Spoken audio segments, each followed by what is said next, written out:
আলহামদুলিল্লাহি রাব্বিল আলামিন আসসালাতু ওয়াসসালামু আলা সাইয়্যিদিল মুরসালিন ওয়া আলা আলিহি ওয়া আসহাবিহি আজমাইন। আম্মা বাদ, সুপ্রিয় দর্শক শ্রোতা, আসসালামু আলাইকুম। আশা করি আপনারা খুব ভালো আছেন। আমিও আল্লাহ তাআলার অশেষ মেহেরবানিতে অনেক অনেক ভালো আছি। প্রথমে সেই মহান আল্লাহ সুবহানাহু ওয়া তাআলার আলিশান দরবারে একটু শুকরিয়া আদায় করি, যার অশেষ মেহেরবানিতে আজকে আপনাদের সামনে ইসলামী দাওয়াতের পথ এর দ্বিতীয় পর্বে আলোচনা নিয়ে হাজির হতে পেরেছি। যেই মহান আল্লাহ সুবহানাহু ওয়া তাআলা হাজির হওয়া এবং আপনাদেরকেও ধৈর্য সহকারে দুটি কথা শ্রবণ করার তৌফিক দান করেছেন, তার আলিশান দরবারে একটু শুকরিয়া আদায় করি। সকলে বলি আলহামদুলিল্লাহ। লাখ কোটি দরুদ ওয়া সালাম মানবতার মুক্তির দূত আখির নবী সাইয়্যিদুল কাওনাইন জনাব মুহাম্মদুর রাসূলুল্লাহ সাল্লাল্লাহু আলাইহি ওয়াসাল্লাম। সম্মানিত দর্শক শ্রোতা ও দ্বীনে ভাই বোনেরা, আল্লাহ সুবহানাহু ওয়া তাআলা কুরআনুল কারীমের হামিম সাজদার 33 নম্বর আয়াতে ইরশাদ করেছেন, ওমান আহসানু কাওলাম মিম্মান দাআ ইলাল্লাহি ওয়া আমিলা সালিহান ওয়া ক্বালা ইন্নানি মিনাল মুসলিমিন। আল্লাহ তাআলা বলেছেন, তার কথার চাইতে আর কার কথা উত্তম হতে পারে, যে মানুষদেরকে আল্লাহ তাআলার দিকে তাকে আহ্বান করে এবং নিজে সৎ কাজ করে এবং ঘোষণা করে যে আমি একজন মুসলমান। এই আয়াতের আলোকে আমি আপনাদের সামনে ইসলামী দাওয়াতের পথ এর আলোচনা করেছিলাম। আজকে দ্বিতীয় পর্বে যে পয়েন্টটি আলোচনা করতে চাই, তিনটি ভ্রান্ত মতবাদ। এই তিনটি ভ্রান্ত মতবাদের উপরে সংক্ষিপ্ত কিছু কথা উপস্থাপন করতে চাই। আমার মতে পশ্চিমা সমাজের এই তিনটি যে মত পিলার, এটি সম্পূর্ণ ভ্রান্ত। শুধু ভ্রান্তই নয়, আমি পূর্ণ অন্তর্দৃষ্টি ও দূরদৃষ্টির সাথে এই বিশ্বাস ঘোষণা করছি, বর্তমানে বিশ্ব মানবতা যে দুর্দশায় নিমজ্জিত তার মূল কারণ এই সব মতবাদ। আমাদের শত্রুদের মূলত এই ভ্রান্ত মতবাদের সাথে আমাদের শত্রুতা মূলত এই ভ্রান্ত মতবাদের সাথে। আমরা আমাদের পূর্ণ শক্তি দিয়ে এগুলোর বিরুদ্ধে লড়াই করব ইনশাআল্লাহ। এই মতবাদগুলোর বিরুদ্ধে আমাদের অভিযোগ কী এবং কেন, সে প্রশ্নের জবাবের জন্য তো দীর্ঘ আলোচনার প্রয়োজন, কিন্তু আমি কয়েকটি বাক্যে তা আপনাদের সামনে পেশ করার চেষ্টা করব, যাতে করে আপনারা স্পষ্টভাবে আপনাদের এই লড়াইয়ের গুরুত্ব উপলব্ধি করতে পারেন, বুঝতে পারেন কেন এই বিষয়টা এতটা সঙ্গীন যে এই মতবাদগুলোর বিরুদ্ধে লড়াই করা অপরিহার্য। ধর্মনিরপেক্ষতা বা ধর্মহীনতা। সবার আগে সেই ধর্মনিরপেক্ষতা বা ধর্মহীন জাগতিকতার কথায় আসা যাক, যা পশ্চিমা জীবন ব্যবস্থার প্রথম ভিত্তিপ্রস্তর। আল্লাহ এবং ধর্মের বিষয়টি মানুষের ব্যক্তিগত জীবনের সাথে সম্পর্কিত। এ এক সম্পূর্ণ অর্থহীন মতবাদ ও জীবন দর্শন। জ্ঞান ও বুদ্ধি বিবেকের সাথে এর কোনো সম্পর্ক নেই। আল্লাহ এবং মানুষের সম্পর্কের বিষয়টি দুটি অবস্থার কোনো একটি থেকে কিছুতেই মুক্ত হতে পারে না।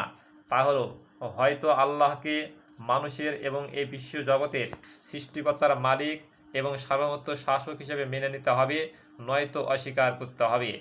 যদি শেষোক্ত অবস্থা হয়ে থাকে, অর্থাৎ আল্লাহ যদি মানুষ ও বিশ্বজগতের সৃষ্টিকর্তা, মালিক ও সার্বভৌম কর্তা না হয়ে থাকেন, তবে তার সাথে ব্যক্তিগত সম্পর্কেও রাখারও কোনো প্রয়োজন থাকবে না। আমাদের সাথে যার কোনো সম্পর্ক নেই এমন সত্তার ইবাদত অর্চনা করা সম্পূর্ণ অর্থহীন।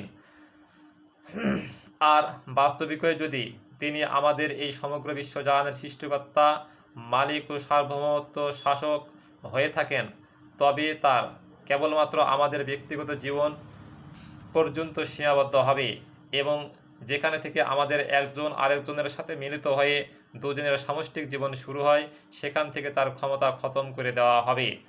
এ ধরনের অযৌক্তিক চিন্তার কোনো অর্থই হয় না। এই সীমারেখার নির্ধারণ ও ব্যক্তিগত জীবন ও সামষ্টিক জীবনের ক্ষমতার ভাগাভাগি যদি স্বয়ং আল্লাহ তাআলাই করে থাকেন, তবে তার সপক্ষে অবশ্যই প্রমাণ উপস্থাপন করতে হবে।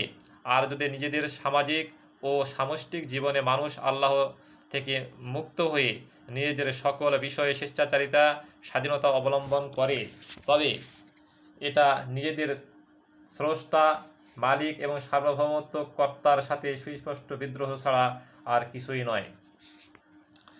সম্মানিত দর্শক শ্রোতা, এই বিদ্রোহের সাথে আমরা ব্যক্তিগত জীবনে আল্লাহ এবং তার বিধানকে মানি, এরূপ দাবি কেবল এমন ব্যক্তি করতে পারেন যার জ্ঞান বুদ্ধি লোপ পেয়েছে। এর চাইতে বড় বাজে ও অর্থহীন কথা আর কি হতে পারে। এক ব্যক্তি তার ব্যক্তিগত জীবনে আল্লাহর দাস হবে, অথচ এই ব্যক্তি দাসগুলো মিলিত হয়ে যখন কোনো সমাজ সংস্থা তৈরি করবে, সেক্ষেত্রে তারা তারা আল্লাহর দাসত্ব করবে না। এসব গুলো অঙ্গ প্রত্যঙ্গ পৃথক পৃথকভাবে দাস, অথচ সেগুলোই সামষ্টিক দাসত্ব মুক্ত, এবং এমন এক ব্যাপার যা কেবল কোনো পাগলই চিন্তা করতে পারে। আমাদের পারিবারিক জীবন যে আল্লাহর প্রয়োজন নেই।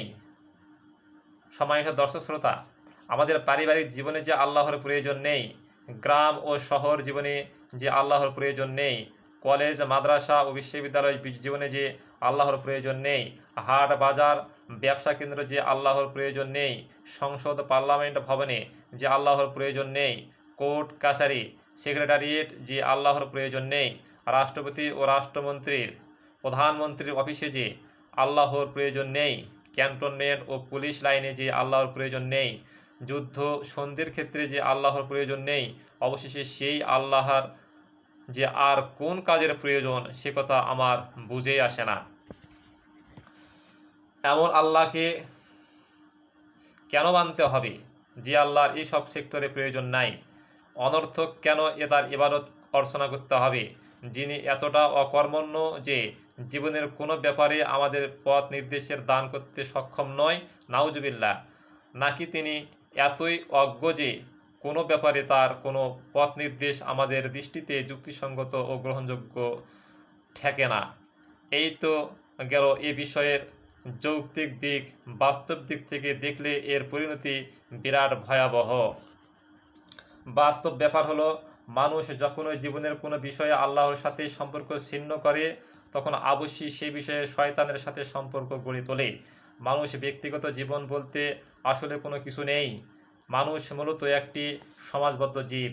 তার পূর্ণাঙ্গ জীবন মূলত সামাজিক জীবন। একজন মা এবং একজন বাপের সামাজিক সম্পর্কের ফলেই তার জন্ম লাভের পরেই একটি পরিবারে সে চোখ খোলে। জ্ঞান বুদ্ধি হবার সাথে সাথে একটি সমাজ, একটি গোত্র, একটি পাড়া, একটি জাতি, একটি সমাজ ব্যবস্থা, একটি অর্থনৈতিক ব্যবস্থা, একটি রাজনৈতিক ব্যবস্থার সাথে সে সম্পর্কিত হয়ে পড়ে। এই যে অসংখ্য সম্পর্ক তার সাথে অন্য মানুষের এবং অন্য মানুষের সাথে তার, এগুলোর বৈধতা এবং যথার্থতার উপর ব্যক্তিগতভাবে প্রত্যেকটি মানুষের এবং সামষ্টিকভাবে সকল মানুষ কল্যাণ ও সাফল্য নির্ভরশীল। আর কেবলমাত্র আল্লাহ ছাড়া আর কারো পক্ষেই মানুষকে এসব সম্পর্কের জন্য সঠিক, সুবিচারপূর্ণ এবং স্থায়ী মূলনীতি ও সীমা নির্ধারণ করে দেওয়া সম্ভব নয়। যেখানে মানুষ আল্লাহর পথ নির্দেশ থেকে মুক্ত হয়ে স্বাধীন স্বেচ্ছাচারী হয়েছে, সেখানে না কোনো স্থায়ী মূলনীতি অবশিষ্ট থেকেছে, আর না কোনো সুবিচার ও সততা। কারণ আল্লাহর পথ নির্দেশনা থেকে বঞ্চিত হবার পর কামনা, বাসনা এবং ত্রুটিপূর্ণ জ্ঞান এবং অভিজ্ঞতা ছাড়া এমন কোনো জিনিসই অবশিষ্ট থাকে না পথ নির্দেশনা লাভের জন্য মানুষ যার দিকে প্রত্যাবর্তন করতে পারে। সম্মানিত দর্শক শ্রোতা, ফলে ধর্মনিরপেক্ষতার বা ধর্মহীন জাগতিকতার মতবাদের ভিত্তিতে যে সমাজ ব্যবস্থা পরিচালিত হয়, তাতে মানুষের ইচ্ছা, আকাঙ্ক্ষা ও কামনা বাসনার ভিত্তিতে রোজই নতুন নতুন নীতি ও আইন তৈরি হয় এবং রোজই তা ভেঙে যায়। আপনারা নিজেরাই দেখতে পাচ্ছেন, আজ মানব সম্পর্কের প্রতিটি রন্ধে অন্যায়, অবিচার, বেঈমানি এবং পারস্পরিক আস্থাহীনতা কতটা ব্যাপকভাবে প্রবেশ করেছে। গোটা মানব সম্পর্কের উপর আজ ব্যক্তি, শ্রেণী, জাতি ও গোষ্ঠী স্বার্থপরতা প্রবলভাবে জেঁকে বসেছে। দুজন লোকের সম্পর্ক থেকে নিয়ে জাতি ও জাতির মধ্যকার সম্পর্ক পর্যন্ত এমন কোনো সম্পর্ক নেই যেখানে আজ জিদ, হটকারিতা ও বক্রতা স্থান করে নেয়নি। প্রতিটি ব্যক্তি, প্রতিটি সম্প্রদায়, প্রতিটি শ্রেণী, প্রতিটি জাতি এবং প্রতিটি দেশ নিজ নিজ ক্ষমতার বলয়ের মধ্যে শক্তির সীমা অনুযায়ী পূর্ণ স্বার্থপরতার সাথে আপন উদ্দেশ্য হাসিলের মূলনীতি, নিয়ম শৃঙ্খলা ও আইন কানুন তৈরি করে নিয়েছে। আর কি প্রভাব প্রক্রিয়া অন্যান্য ব্যক্তি, সম্প্রদায়, শ্রেণী ও জাতির উপর পড়বে, সে পরোয়া কেহই করছে না। পরোয়া করার মতো কেবল একটি শক্তি রয়েছে, আর তা হলো জুতা বা ডাঙ্গা। সম্মানিত দর্শক শ্রোতা, মোকাবেলার ক্ষেত্রে যেখানে জুতা পেটানোর আশঙ্কা থাকে কেবল সেখানে নিজের সীমা থেকে বাইরে সম্প্রসারিত করে রাখা হাত পা কিছুটা সংকুচিত করা হয়। কিন্তু এ কথা সকলের জানা, জুতা বা ডাঙ্গা কোনো জ্ঞানী বা ন্যায়পরায়ণ সত্তার নাম নয়, বরং এটা একটি অন্ধশক্তি। আর অন্ধশক্তি দিয়ে কখনো সুবিচার প্রতিষ্ঠা হয় না। আর জুতা যত শক্তিশালী, সে অন্যদেরকে কেবল ততটুকুই গুটিয়ে দেওয়া যতটুকু গোটানো উচিত, বরঞ্চ সে নিজের সীমা অতিক্রম করে অন্যের সীমায় পা বাড়ানোর চিন্তায় তৎপর থাকে। অতএব ধর্মনিরপেক্ষতা বা ধর্মহীনতা জাগতিকতার সার কথা হলো এই যে কেউ এই কর্মনীতি অবলম্বন করবে সে অবশ্যই বল্লাহীন, দায়িত্বহীন ও আত্মার দাসে পরিণত হবে। চাই সে একজন ব্যক্তি হোক, একটি সম্প্রদায় হোক, একটি দেশ হোক, একটি জাতি হোক, কিংবা হোক একটি সকল জাতি। দ্বিতীয়ত, জাতি পূজাও তার অনিষ্ট। সম্মানিত দর্শক শ্রোতা, এবার দ্বিতীয় মতবাদের কথায় আসা যাক। জাতীয়তাবাদ বা জাতি পূজার যে ব্যাখ্যা একটু আগে আমি আপনাদেরকে সামনে পেশ করে আসছি, অর্থাৎ গত পর্বে আলোচনা করে আসছি, তা যদি আপনাদের মনে তরতাজা থেকে থাকে তবে আপনাদের নিজেদেরই বুঝতে পারার কথা এটা বর্তমানকালে মানব জাতির উপর চেপে বসা কত বড় অভিশাপ। আমাদের অভিযোগ জাতীয়তার বিরুদ্ধে নয়, কেননা জাতীয়তা একটি বাস্তব ব্যাপার। জাতীয়তার উন্নতি ও কল্যাণ চাওয়ার বিরোধী আমরা নই, তবে এক্ষেত্রে শর্ত হলো অন্য কোনো জাতির অকল্যাণ চাওয়া বা করা যাবে না। জাতীয়তার প্রতি প্রেম ভালোবাসার ক্ষেত্রেও আমাদেরকে কোনো আপত্তি নেই, তবে শর্ত হলো তা গোলামি ও পক্ষপাত দুষ্ট হতে পারবে না, এবং স্বজাতির স্বার্থে এতটা অন্ধ হওয়া যাবে না যা অন্য জাতিকে ঘৃণা করতে উদ্বুদ্ধ করে। আমরা জাতীয় স্বাধীনতার সার্থক, কেননা নিজেদের সকল বিষয়ে নিজেদের হাতে আঞ্জাম দেওয়া এবং নিজেরাই নিজেদের ঘরের ব্যবস্থা পরিচালনা করার অধিকার প্রত্যেক জাতিরই আছে। তাছাড়া এক জাতির উপর অপর জাতির শাসন বৈধ নয়। আসলে আমাদের অভিযোগ হচ্ছে জাতীয়তাবাদের বিরুদ্ধে। এটা আসলে জাতীয় স্বার্থের অন্ধ পূজা ছাড়া আর কিছুই নয়। একটি সমাজে যদি ওই ব্যক্তির অস্তিত্ব অভিশাপ হয়ে থাকে, সে নিজের নফস ও ব্যক্তির স্বার্থের দাস ও নিজের স্বার্থের জন্য অন্ধভাবে যে কোনো কাজ করতে প্রস্তুত। কোনো একটি বস্তিতে ওই পরিবারটি যদি অভিশাপ হয়ে থাকে, যার সদস্যরা পারিবারিক স্বার্থের অন্ধ পূজারী এবং বৈধ অবৈধ যে কোনো উপায়ে নিজেদের স্বার্থ উদ্ধারের জন্য বদ্ধপরিকর, একটি দেশ যদি ওই শ্রেণীর লোকেরা অভিশাপ হয়ে থাকে যারা নিজেদের শ্রেণী স্বার্থের ব্যাপারে সম্পূর্ণ অন্ধ এবং অন্যদের ভালো মন্দের তোয়াক্কা না করে শুধুমাত্র নিজেদের স্বার্থের ঘোড়া দৌড়ায়, তবে গোটা মানব মণ্ডলীর মধ্যে ওই স্বার্থপর জাতিটি কেন একটি অভিশাপ নয়, সে নিজের স্বার্থকে নিজের খোদা বানিয়ে নেয় এবং বৈধ অবৈধ যে কোনো পন্থায় সদা তার পূজা অর্চনা করে। আমার বিশ্বাস আপনাদের বিবেক সাক্ষ্য দেবে, সকল স্বার্থপর আত্মপূজারীদের মতো এই জাতীয় স্বার্থপরতা এবং আত্মপূজা অবশ্যই একটি অভিশাপ। কিন্তু আপনারা দেখছেন আজকের এই আধুনিক সভ্যতার বিশ্বের জাতিসমূহের এই অভিশাপে নিমজ্জিত করে দিয়েছে, এবং এরই ফলে গোটা বিশ্বই এমন সব জাতীয় রণক্ষেত্রে পরিণত করেছে, আর প্রত্যেকটি রণক্ষেত্রের উপর অপর রণক্ষেত্রের সাথে চরম শত্রুতায় নিমজ্জিত। দুটি বিশ্বযুদ্ধ শেষ হবার পর এখন গায়ের ঘাম শুকায়নি, অথচ তৃতীয় বিশ্বযুদ্ধের দামাডোল বাজানো হচ্ছে। তৃতীয়ত, পাশ্চাত্য গণতন্ত্রের বিপর্যয়। তৃতীয় মতবাদটি প্রথম দুইটির সাথে মিল হয়ে এই বিপত্তিকে পূর্ণাঙ্গতা দান করছে। একটু আগেই আমি বলেছি আসছি, অর্থাৎ গত পর্বে বলে আসছি, আধুনিক সভ্যতায় গণতন্ত্রের অর্থ জনগণের শাসন এবং জনগণের সার্বভৌমত্ব, অর্থাৎ একটি জনপদের লোকদের ইচ্ছা বাসনা স্বাধীনভাবে প্রয়োগ করা হবে, তারা আইনের অধীনে হবে না। বরং আইন তাদের ইচ্ছা বাসনার অধীন হবে। সরকারের উদ্দেশ্য হবে তার গোটা কাঠামো এবং শক্তির জনগণের সামগ্রিক ইচ্ছা বাসনাকে পূর্ণ করার কাজে নিয়োগ করা। এবার চিন্তা করে দেখুন, একদিকে ধর্মহীনতা, লোকগুলো আল্লাহর ভয় এবং নৈতিক চারিত্রিক স্থায়ী নীতিমালার বন্ধন থেকে মুক্ত করে বলপহারা, দায়িত্বহীন এবং আত্মার দাস বানিয়ে নিয়েছে। অপরদিকে জাতির পূজা তাদেরকে চরমভাবে জাতীয় স্বার্থপরতা, পক্ষপাতিত্ব ও জাতীয় অহংকারের নেশায় মাতাল করে রেখেছে।